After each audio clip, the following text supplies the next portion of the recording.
understanding the landscape, but then, not just kind of being like, oh, that's nice, and then going home, but actually having them do it, I think, has been very successful for us.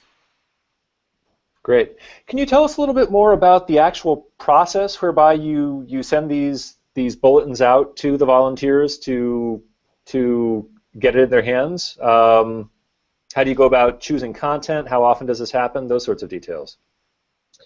So there's 3 main processes we use to send the content out. The primary one is by email, and we keep a content calendar going continuously, so we're always looking ahead. And usually, for example, at this time of year, there's so many events in the fall that what we'll send is a more text-based email that lists 5 or 6 of them and the hashtags and the URLs. But the point in each briefing is to provide everybody with all the social media coordinates they need. So sample text they can include the date, the location, hashtag, the account handles of all the relevant accounts, the URLs with more detail.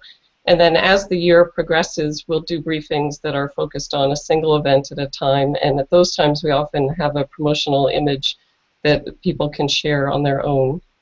So I said the email is the primary method, but we're also steadily talking about events and other topics in Twitter, and we found the group to be very, very collaborative. So the individual Yale alumni organizations are very good about retweeting each other's content and seeking ways to amplify each other's messaging.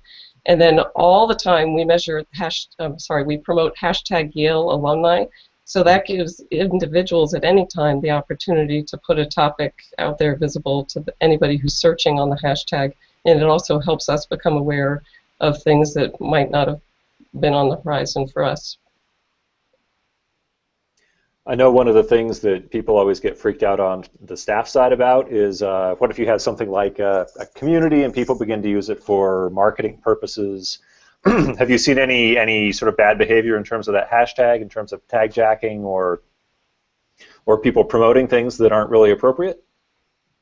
Well, not very much. It's Twitter, so people post kind of whatever they feel like adding, and a lot of times people will make comments about a certain individual.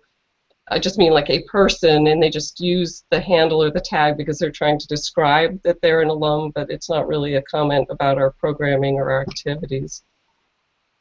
Yeah, I think it's a great question, Andrew, and I think we've actually been lucky. Maybe we just have a very polite alumni community. But I think one example that I can think of that's similar to that is that during one of the reunions that we had a speaker who is almost kind of a celebrity in her own right in terms of some of the views that she had, and some people vigorously agreed with her and some people vigorously disagreed with her. And so when we were curating some of the tweets, and we can get to how he did that a little later, but we were a little bit more cognizant of trying to keep the the comments more factual or making it a little bit more upbeat or positive, and recognizing that she was a speaker who came for our reunion as part of the broad theme of the reunion, and despite what people may think of her views, or how some people may think of them, that we were happy to have her as part of the event. So I think that's one of the ways that we dealt with that situation. Okay, my personal experience has been that that's usually the type of fear that's badly overblown by people who I guess are really supposed to be worried. They're the ones who are going to have to clean up the mess if there's a mess, right? So it's not unreasonable to think about stuff like that. Yeah. But I've found that communities of alumni especially self-police pretty effectively, and by and large they're pretty polite about it. Yeah, for sure. So getting back to the content, where do you source this content? Is it a combination of stuff that's coming out of the AYA and then stuff that's happening organically among alumni communities? So fortunately, the community is so active on social media that a lot of the things we hear about on Twitter first. So I would say it's coming organically through the community, and as I mentioned, we have people proactively contacting us. So there's an environmental sustainability conference coming up in November, and they put all their social media together in early summer, and they had a Twitter account for the conference and a hashtag and everything.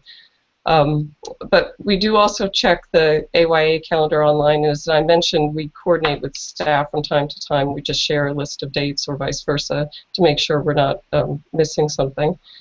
And then our criteria are generally for the main briefings. We're looking at topics that have potential for national or global reach or relevance, something that's going to engage at least 250 people. And then it especially helps if it's a program that's demonstrated social media presence already, that at least some of the volunteers are interested in using social media if the organization itself isn't already promoting the event in social media. And then some of the things are just annual traditions. We'll talk in a little bit about Feb Club Emeritus, and then the class reunions. And Yale has a very important Day of Service program in May. So some of them are the annual events that we anticipate anyway. How detailed are these more elaborate briefings? Could you describe a little bit about what sorts of things you send out as part of one of those? Sure. Often it's packaged as a visual, so we'll turn it into a PDF and then send a separate image if we need to. So there'll be a paragraph of text, especially if more background is needed to explain if it's a new event, who's sponsoring it and what the purpose is, and a summary of the agenda. And then really it's a list of URLs and the names of the sponsoring organizations. So that would be in the attachment. And then in the cover email, we'll also include just any updates and thanks that we have to the SAE members, and there may be comments about recent accomplishments in social media or new tools that we've rolled out. For example, during this past year, we created a closed Facebook group so that there would be more space for two-way communication, so any volunteer could initiate a question, and so we announced that through the email briefing. But we're very careful not to send too much content. Really, last year we did not exceed 8 briefings. And does that include that initial beginning of the year briefing that has a whole series of different things? Yes, it does. Okay, so that's less than once a month. Mm-hmm, exactly. Are you hearing from the community that they have an appetite for more or less, or is that really where you've settled in terms of frequency and volume? Well, as volunteers, I'm not sure we could support more than that. Okay. But I think if they asked, we would find a process to give them more. And this is where Twitter is really the backbone for our building our calendar and our communication strategy. And there's so much room to use Twitter, and people mention each other's accounts. So that's a really good way to flag the attention of people. For example, a good collaboration we have with staff is that if there are geographic specific events, they'll reach out to us, and then we'll do a communication just to the social media coordinators for the alumni groups in that region. That's especially fun at the end of the at the athletic seasons. If any of the teams are going into post-season play and have championship games in certain cities, we're often not aware, but the AYA staff are more aware and can help us send out communications. And I think to Margie's point earlier, we see our role as really being stewards and helping to shepherd the content. And for us, I think we love it when other people create the content, and we're seeing that on social media. And we're the ones who say, look at what this great conference that the Yale Club of Oregon is doing, or look at how they're using this new app to promote their conference. This may be something that you might try as a class or a club or a shared interest group. And really getting that dialogue and conversation going, I think, is what we do best. And a lot of the briefings that Margie sends out does a lot of that. And after that, it's very rewarding for us to be able to see what ensues. So I've got 2 questions about the nature of this as a volunteer role. The first part is in terms of the sort of overall Yale volunteer ecosystem. Is this considered to be a fully legitimate, recognized by staff as volunteer service role? And question 2, this actually comes in from EWU Alumni on Twitter. They're asking how you recognize the people who participate in this program. So really good questions. The official volunteer role. Although I don't know if we even have an official volunteer role, but Margie, go ahead. That was going to be my answer. I don't know at all. I sure hope it's recognized. But in terms of recognizing the people that participate, the social media interaction in a large part is its reward, creating your content and having it shared, and then knowing you're collaborating behind the scenes. And for me, it's been so valuable to meet people from other class years and people I had not known previously. And now I connect to them on other platforms as well. I'm Facebook friends with some of them. I've only met a small number of them in person. So that's very rewarding to find this kind of renewed way to feel connected to Yale as an institution, because there are all these different people interpreting it in terms of what projects and programs is Yale facilitating that relate to what I'm passionate about in my life now. So that's really energizing, I think, for people to realize that it's not just about nostalgia for that period of time, the brief period of time you were a student, that there are a lot of programs and connections to people that relate to what's going on in your life right now. And then there is a very robust award program within the Association of Yale Alumni, and a lot of the organizations that are active in social media are getting awards for things that have been successful, in part because they've been communicating broadly anyway, and so it's a piece of it. And so I think a lot of the volunteers see social media as part of other things they're doing as volunteers, so it would be hard to recognize them just for the social media alone. But I like to think that just having a home where we all can talk to each other, and the fact that we write to them and say what you're doing is important, and that we offer tips and suggestions, that's valuable recognition. Mm-hmm. Yeah, I think it's certainly rewarding in itself, and as Margie mentions, the Yale alumni structure and the staff have some good frameworks in place to recognize individuals. But I think for me, at the end of the day, it is social, right? So everybody knows the feeling of when you get that like on Facebook, or somebody favorites your tweet or retweets your tweet, you get that little like kind of little kid in the candy store, kind of like, I shouldn't be so happy about this, but I am, kind of thing. And so to that point, I think what Margie does really well, and what we try to coordinate among our volunteers, is if somebody takes the time to craft a tweet or put a post up, we'll try to be responsive and try to interact with them and foster their dialogue and share their content. And I think sometimes that can be as rewarding itself. It also occurs to me that the fact that you have these day-long conferences, in and of itself, that being eligible to come to those is sort of a stewardship piece in it right there, right? Because that's a valuable, interesting way to meet and spend time with other people who care about the stuff you care about. Absolutely. That's an important thing. Absolutely. And I think the university, again, has been supportive. The West Coast Social Media Summit that we had out here in October, the dean of our college of Yale College happened to be out here promoting his book, and he actually swung by. So it was great to have support at that high of a level for this type of initiative. So getting back to tactics here, when a volunteer receives one of these briefings, you clearly have all of the relevant details contained within there. Is it then up to the volunteer to decide which channels he or she wants to use to push this out? How does that work? Yes, exactly. And so what's very nice about this approach is the types of posts that come out vary very much in their content, so people say it in their own words, which I like, because I tend to be kind of formal, so some of them are a little more casual and fun in the way they post. Everybody is very appropriate to their group and the tone of communication of their group. And so some people will share the links, some people might find an image from a previous time they participated in a similar event and share it. What's most visible to us is what occurs on Twitter and Instagram. Facebook is a lot harder to track because there are just so many different pages for different organizations, and then we don't have access to the closed groups. Several of the classes and programs have closed groups. Right. Yeah, it's a great question, and I think the sort of mantra that we always go by is, one, do what's natural to you in terms of, one, which platforms you're most familiar with. And also, especially when it's a club or a class or a regional specific type of event that's being sponsored, we say, take a look at which platforms your alumni are on. So if everybody in your group is on Facebook, there's no need to, go out of your way to create another Twitter handle or a hashtag, if nobody's going to see it. In an ideal world, we would love all of our alumni to be on all of the platforms and actively tweeting and posting and Instagramming, but that's not the case, and that's okay. It's kind of the learning that we've had. And so when volunteers come to us, I think that's actually one of the first questions of what do I post and where do I post it?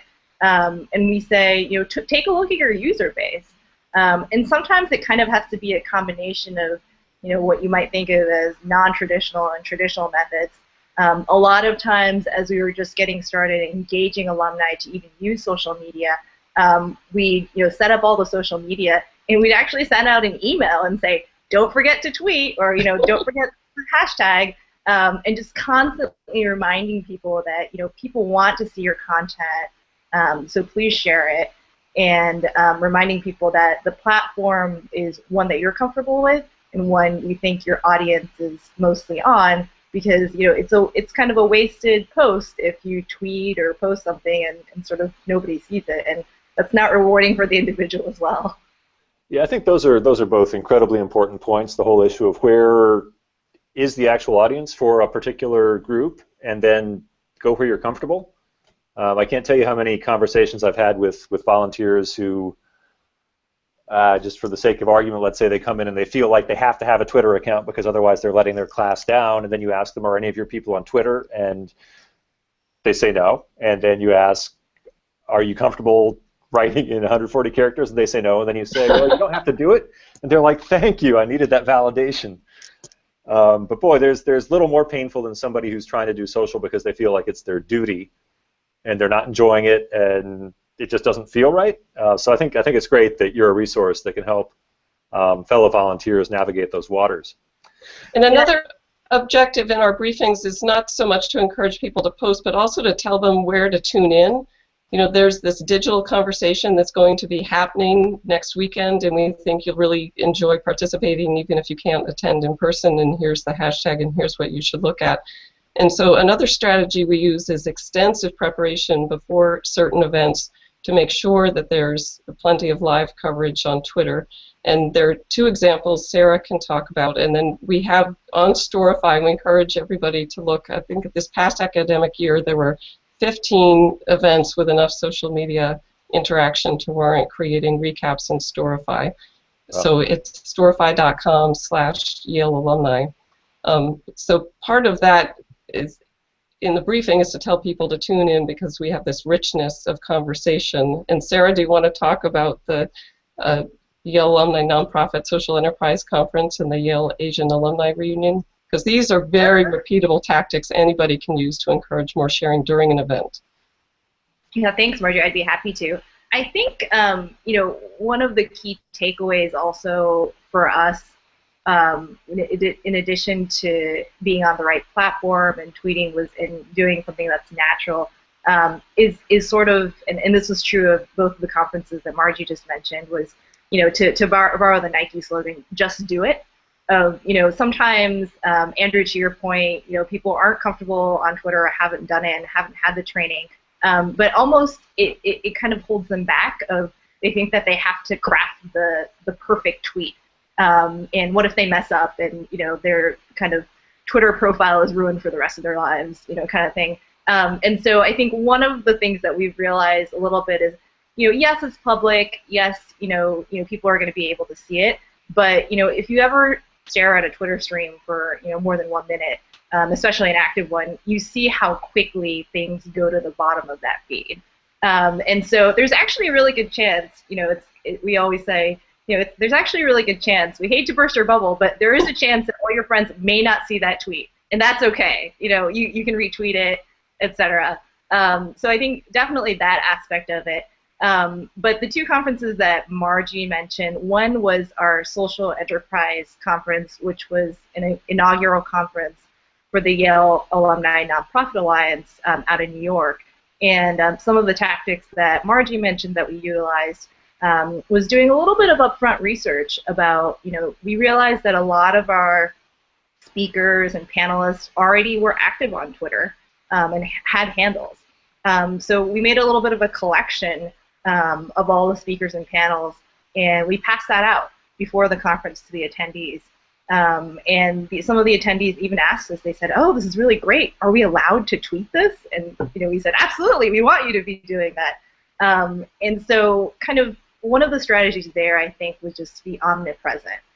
We sent out the email beforehand saying, one of the great things about Yale alumni events is that there's a lot of great content, and now with the help of digital and social media, you can share that content not only with the people who are sitting next to you, but with alums who weren't able to make the event in person, or to an alum across the globe who may be interested in the topic but couldn't be physically present. And so we want you to share your opinions, and we want you to engage the speakers and panelists, and telling people that, and again, just constantly reminding them at the event, to be doing it, I think was very successful for us. And I think very similar to the other event that Margie mentioned, which was our Asian Alumni Reunion, and a lot of that was a little bit of a larger reunion. We had over 350 people, and I think we ended up, at last count, we had almost 1 million impressions between Twitter and Facebook posts using the hashtag YAAR14. So that was a big success for us. And I think the takeaway from that, and really, in fact, both of the conferences, that it's really a virtuous cycle. And I like to call it the virtuous cycle of the 4 E's. And so one is the engagement phase. So getting people to understand why you're asking them to do this. It's for alumni engagement, social media for alumni engagement, which is different from social media for personal use, or social media for SEO, or whatever you might be doing for work. And getting them to really understand why they should be non-social media. And then 2 is sort of the enablement cycle of teaching them how they can be on Twitter, how to make a post on Facebook. And then I think 3 is the education aspect of, once they know how to do the rudimentary post, what is kind of good content, or when should they share, or the platform question that we were talking about. And then lastly is the number 4 is the empowering. And I think once you get through the first 3 phases, people just generally feel empowered to go and do this. And that's when sort of the virtual cycle comes back of, now they're the ones recruiting volunteers and engaging them and saying, hey, you should try this social media stuff. It really worked for me. I did it at this conference, and I got all of these shares, etc. So it really is a nice virtuous cycle, and that's kind of what we're trying to facilitate as part of the task force. That's great. I love the notion of distilling it into just 4 quick, easy points to illustrate why it's worth doing, right? So Sarah, you've just been alluding to some of the measurements that you use to quantify your impact. Could you share a little bit more about how you track user activity, that is to say, who's actually responding to which briefing, and then also assessing content reach? Sure. In terms of who's responding to the briefings, that's almost a little bit easier because we know who the briefings are going to, and usually there's some sort of associated handle, and there are obvious sort of correlations of, if we announce a New York event or if we announce a West Coast event, we'll see a lot of chatter from the clubs who are promoting the event, and then their followers, right? So we do see that kind of correlation there. In terms of metrics, I think that's one area where I think we're kind of just getting started, and we'd like to do a lot more robust work on.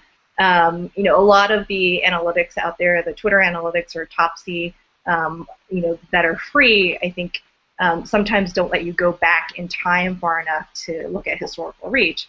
But certainly one thing that we try to do is after every major event, so for example, this Asian reunion that I mentioned, or the Social Enterprise Conference, we track the hashtag. I think that's the first thing we do, to see how many people, how many impressions are there, how many retweets of a tweet, including that hashtag there were, and look at the reach. And for the Asian reunion in particular, which was a global reunion, people as far as Hong Kong, London came down to New Haven to participate. The results were surprising, and I think a couple of the key statistics were, one, the age groups didn't really matter. You would expect the kids these days, who of the 2000s millennial classes would be the ones sharing and tweeting the most. But what we found was, once you taught an alum of a certain class, whether it was the class of the 60s or 70s or 80s, and you just kind of put them all in one room, they got super excited, and they would show, their friend who's in another class how to tweet or Instagram, etc. So we saw the posts were fairly evenly distributed in terms of the age group. Probably, obviously, a little bit skewed toward the younger groups, but certainly engagement throughout all the classes. The other thing I think we noticed was that the platform, and this goes to your earlier question, Andrew, but the platform that people chose was dependent on what their sort of natural tendency was towards, but also based on the activity that was present. So if there were a lot of people tweeting about Indra Nooyi, who's the CEO of Pepsi, who's one of our keynote speakers, then people who didn't even really understand Twitter kind of were already following that feed, and maybe they weren't composing their own tweets, but they were retweeting, for example. So there is some aspect of it where you can curate, and there's a little bit of a lemming herd mentality of people will go and see, what all the commotion is. So I think those were certainly two learnings. But in terms of metrics, a lot of times we do look at impressions, hashtag counts of how many times a hashtag is used, and then the most active handles as well. As volunteers, selfishly, we're going to target those handles next for our next event to promote. In terms of people who are watching who may be interested in getting this up and running on their own, are there particular tools that you like best for doing things like monitoring hashtags and tracking reach? I'll let Margie chime in as well. Hootsuite, I think, has been invaluable for us in terms of scheduling tweets, looking at curated content, searching for hashtags. Some of the other analytics tools that are sort of after the fact. So Twitter analytics I'll look at, or Topsy. Facebook also has its own analytics that we'll take a look at. So those are some names that I would throw out. So I agree with all of those, and then for work recently I've been using followthehashtag.com, and then several people have been mentioning for Instagram analytics StatShot, but I haven't signed up for it yet. I was very impressed with followthehashtag.com. Very helpful. Andrew, would you have any suggestions for us in terms of the analytics monitoring that you found to be successful? Or we use Meltwater for hashtag tracking, but that's a reasonably expensive paid service, so I don't think that's going to make sense for a lot of volunteer organizations. And then we find Sprout Social is just a cheap and visually appealing way of looking at a lot of the other stuff. I'm a big fan of Twitonomy, actually, when it comes to Twitter. But once again, it's a freemium model, and you get more if you're paying money for it, but it's only something like, I don't know, $9 a month. I think it's well worth it, but a volunteer may make a different call. So getting back to the content, do you have any formal or informal observations about what types of content volunteers are most eager to share? And I'm asking that question in the context of here at Cornell, we've got our own social media ambassador program, which we're actually running on one of these platforms, but we're still trying to get a good feel for whether people want to share university news. Do they want to share human interest stories? Are they interested in sharing stories about fellow alumni? Do they want to share things that they think are going to help Cornell achieve a particular goal? Do you have any feel for what your content strategy is on that front? My sense is that what they're most excited to share are things that relate to experiences they can participate in. So one of the areas that gets the most extensive coverage is the Yale Day of Service, which I mentioned earlier. This is sponsored by the AYA, the Association of Yale Alumni, every May. And so it already has strong awareness through other media forms, and about 4,000 alumni participate each year. But both local clubs and organizations and also individuals can set up sites, and many of them partner with local service organizations, and a lot of them are on social media also. So I think when people are crafting the local event themselves, they feel this sense of ownership and they want to talk about it more. And then in some of the larger regions, there will be multiple service events, and some of them are not on the precise day, but might be the weekend before, the weekend afterwards. And the organizations really like sharing lists of these are all the places we're working, these are the community organizations we're working with. And more of the organizations are getting sophisticated about using their own volunteers' Twitter handles in their posts, and so that's been really exciting to see. And then the other example I referred to quickly is Feb Club Emeritus, Feb Club was a tradition started by undergraduates in the 1980s as a method to survive the harsh weather in the month of February. And they would have a party every single night of February on campus. And about 8 years ago, an alumni version was created called Feb Club Emeritus, in which anybody can host a party anywhere in the world, and you just submit the date that you're having it. And there's so many people that participate that there are parties across the globe of Yale alumni really every night in February. This past year there were 120 parties. So there again, if people are hosting an event themselves, they like to talk about it. When it spans a month, the other tie is being date specific. So the Yale Day of Service is focused around a particular time of year, and the same thing with Feb Club Emeritus. Do you do a storify of all the Feb Club Emeritus activity? Yes, yes. There's some very common motifs of alcohol, but and then the quick thing I want to say before I forget is we're seeing in both of those examples that the smaller regional clubs can have just as strong a voice on social media as the larger ones, and that's very exciting to a lot of them. And really all they need to do is have an account and share, and we help to amplify what they're doing. And as long as they're telling a story, their story is just as valid as the story coming out of an account for a club in New York City. And so that's been really terrific to help increase engagement. And I'm also that type of alum. Most of the time since graduation I've lived in a rural area, so I'm always an hour away from the closest Yale club, so consequently I can't participate in any of them. So the sense that people have that as individuals they can create events and share about them, and that they will be shared with the broad Yale alumni community, that's very inspiring. So one of the things that I find consistently most interesting about working in this space is the speed with which it's evolving. But that's also a challenge in that you think you have your toolkit all set, and then it goes and it changes, or something new pops up, or something drops off. How do you go about thinking about whether or not you want to engage with emerging platforms or channels? Our main approach is to observe. And so far we haven't made any large changes, but this past class reunion cycle there was one alum who was posting Snapchat stories every day that he was on campus.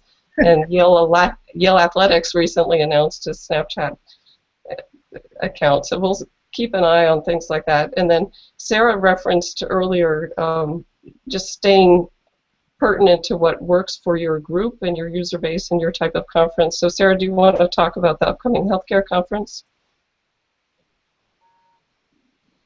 I don't know if Sarah can hear me. So what we just learned is there's a group having a healthcare conference in Portland, and they're using the Whova app. And I haven't used that myself, but it's facilitating networking during a conference and allows you to collect contact information very quickly. So some of this will be individual volunteers deciding on the technologies that work best for their events, and we will facilitate conversation and research to the best of our abilities. And I guess what's nice about that is that if somebody hits gold, so to speak, with something that really works, then everybody else in the network knows about it right away, and it can begin to scale in a way that's based on actual success. So what are you seeing in terms of alumni interaction or tools that clubs and interest groups want to use? For us, it's kind of the big three. I'd say Facebook, hands down, is the most frequently used, followed by Twitter and LinkedIn. But I'm personally really interested in the opportunities being opened up by Periscope. Mm-hmm. And you think about something like Periscope and a February-long party, and you can imagine all sorts of interesting content being generated. But it's not just context like that. I mean, I think the Met down in New York has been doing some fantastic stuff with Periscope recently, doing behind-the-scenes tours of collections and actually delivering sort of high-value exclusive access content through Periscope. And you know, certainly here on my team, we're attuned to the opportunities, and we're going to be testing it out this weekend at Homecoming. I'm trying to get the fireworks and then the dedication of the new bear statue out to the broader alumni audience. But I think whether that's being driven by staff on campus or volunteers who may be out in the regions at some interesting event, just sharing that with the global community, I think there's a tremendous amount of potential there.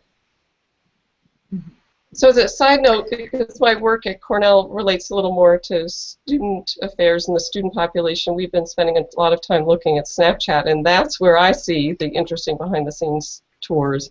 I'm following so many different universities or university organizations on Snapchat, and it's also helpful that you can capture the video and then share it on other platforms as well. And I don't know if people have been doing that on Periscope yet. Have you seen examples of people saving what they shared on Periscope so they can reshare it later?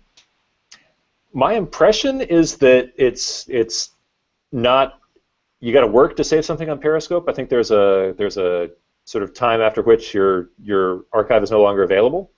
And I'm sure that if I'm wrong, someone on Twitter is going to let me know all about that. I'd be happy to fess up that I'm not as fully experienced at this as I could be yet. And sure, you could do something like have somebody standing by with Camtasia or one of these desktop capture utilities catching it, but that seems like you're having to work awfully hard for something that ought to be much easier. But it's going to evolve just as all these tools evolve. Capturing something like that in the moment, that's exciting as well. Mm-hmm. I mean, honestly, the thing that also really drove home the potential of Periscope for me this week was I was following the Valley Fire hashtag about the fires in California. My uncle lives in the community next to Middletown, and he got evacuated, and he's opposite his daughter's house, and it's all good. But there were reporters who were right there while Middletown was basically still on fire, using Periscope to report directly from the front lines. And obviously, you hope you're not going to have situations like that when you're working with alumni, but that really drove home for me the power of this sort of first-hand perspective where you're right there embedded in the middle of a big thing that can then be shared out with the whole network. It was pretty amazing. So yeah, we're thinking about that hard. So we're drawing near. We've got about 6 minutes left. So you've been up and running now for 2 years. You've got 140 volunteers. What do you consider your biggest successes so far? Well, I think I see it holistically, that we have so many people now empowered and active on social media, and when I mentioned that they proactively reach out to us about upcoming things and how they want to talk about them, I think we're getting positioned to be able to do more. We would love to grow into being able to do more virtual-only events. We held one Twitter chat in the fall of 2013 that was very successful. But a quick side note, we actually had that event went 24 hours because we engaged alumni in the United Kingdom and in Japan. So the next morning I got up and the tweets were coming in that had been shared overnight. And a similar event occurred with a student group that was riding the New York City subway system overnight, and we were able to connect to alumni to keep them company all night long as we had to go to sleep on the East Coast. I lost my train of thought briefly about our other hope. There are a number of just tactical things we still need to do. We have a directory of all the group's social media accounts. So far, it's been distributed on paper. We would like to get that online. So there are a lot of things we still need to do in terms of housekeeping. But I think our biggest successes are just the volume of participation, the fact that membership and SAY continues to grow, and that we're finding these other groups of networks of volunteers who are saying that their activities are synergizing.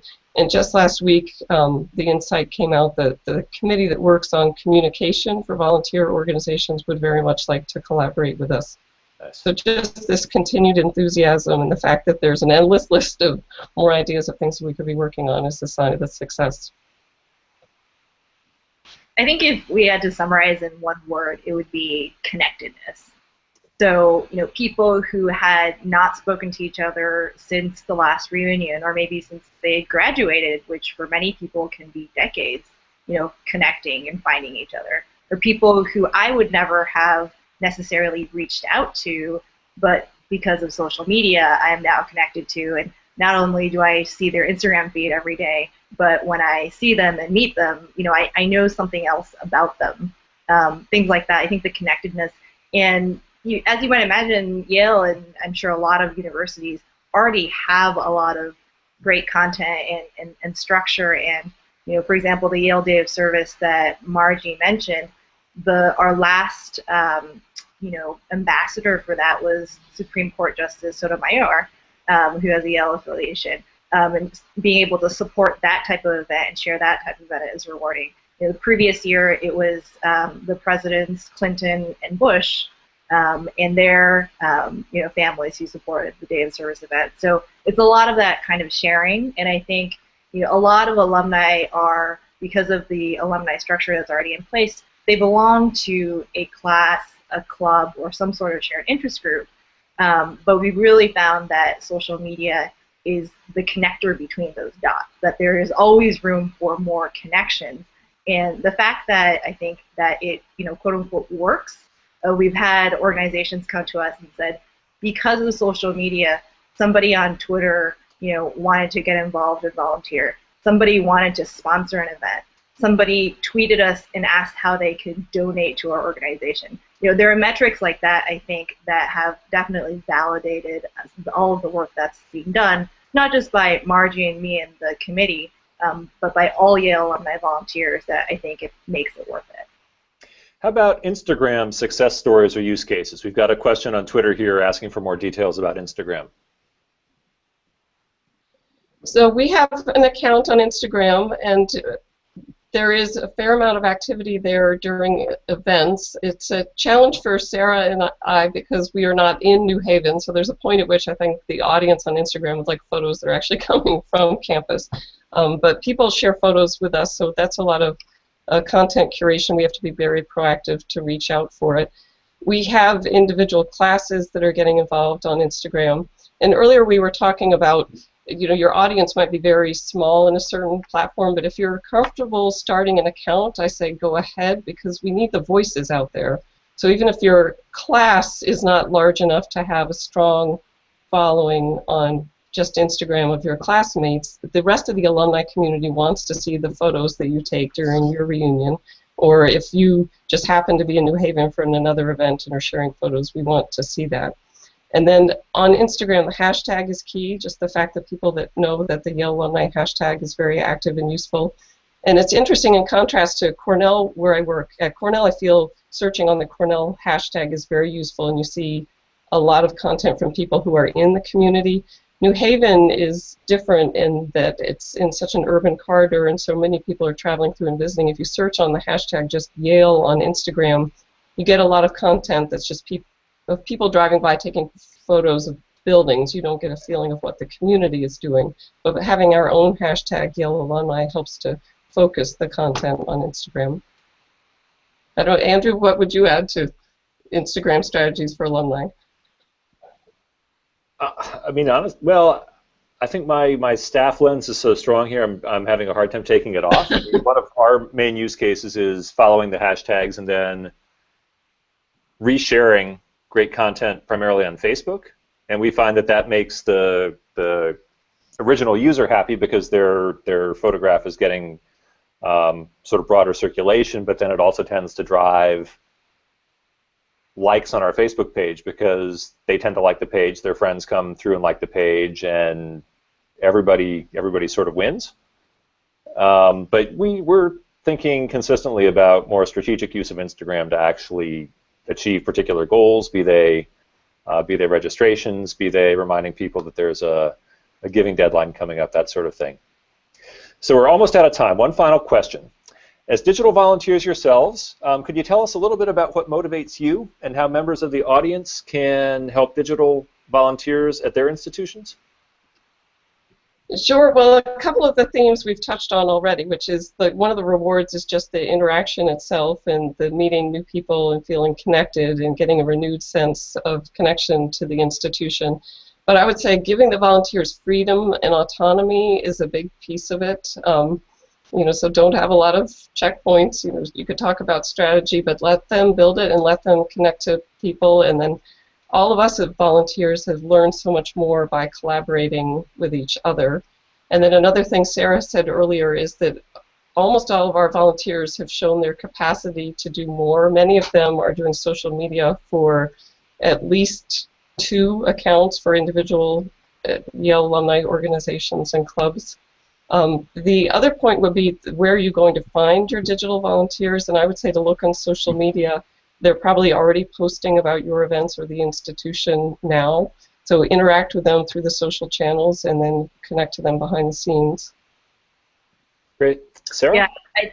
Yeah, I'd repeat all of what Margie said, and I think in terms of the question on strategies for volunteers, to summarize what Margie said, it's really recruit an army and share the love. You can never sort of have enough volunteers, and not just even from a numbers delegating work perspective, but just to get different perspectives because they're a different class, because they live in a different place, because they're connected to different people. I think is certainly worthwhile. And I'll end with succession planning is always at the back of our minds. Of we are facilitators here, and we're very happy to be volunteers. But the true vision, the true goal is to keep growing this and to keep it going. And so we're always looking for volunteers, who will take the baton, if you will, and run with it. Fantastic. We're at the end of our hour. Margie and Sarah, thank you so much. It's been a real pleasure. Advancement Live will be back next week with my co-host Ryan Catherwood, who will be tackling the topic of engagement and fundraising in athletics. Once again, thank you to our sponsors. iModules and M Stoner. As always, you can watch more shows from Advancement Pros on the Advancement Live archive located at HigherEdLive.com. Thank you so much to everyone who's tuned in live. Thanks again to our guests, and see you next time.